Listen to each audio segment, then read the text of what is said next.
திருநெல்வேலி மாநகரின் பேருந்துகளில் ஜாதிய பாடல்களை ஒலிக்க செய்தால் நடத்துனர்கள் மற்றும் ஓட்டுநர்கள் மீது வழக்கு பதிவு செய்து கைது நடவடிக்கை எடுக்கப்படும் என்று திருநெல்வேலி மாநகர காவல்துறை எச்சரிக்கை விடுத்துள்ளது.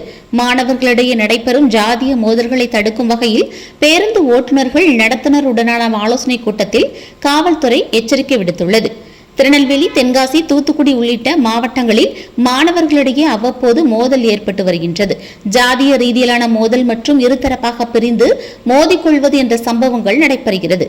பேருந்து நிலையங்கள், பேருந்துகள் உள்ளிட்டவற்றில் மாணவர்களிடையே நடைபெறும் மோதலை தடுக்கும் வகையில் திருநெல்வேலி மாநகர காவல்துறை சார்பாக திருநெல்வேலி சந்திப்பு பேருந்து நிலையத்தில் தனியார் மற்றும் அரசு பேருந்து ஓட்டுநர்கள், நடத்துனர்கள் உடனான ஆலோசனை மற்றும் அறிவுறுத்தல் கூட்டம் நடைபெற்றது.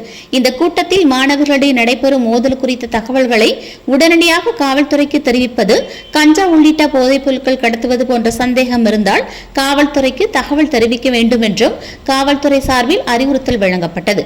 மாணவர்களிடையே நடைபெறும் சிறு சிறு மோதல்கள் குறித்த தகவல்களை காவல்துறைக்கு தெரிவிக்க வேண்டும் என்றும், ஜாதிய ரீதியிலான மோதல்கள் தடுக்கும் வகையிலும் காவல்துறை தரப்பில் அறிவுறுத்தல் வழங்கப்பட்டது.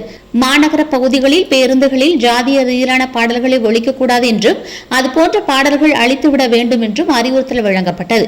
மீறி ஜாதிய ரீதியிலான பாடல்கள் ஒழிக்க செய்தால் ஓட்டுநர், நடத்துனர் மீது வழக்கு பதிவு செய்து கைது நடவடிக்கை எடுக்கப்படும் என்று காவல்துறை எச்சரிக்கை விடுத்துள்ளனர்.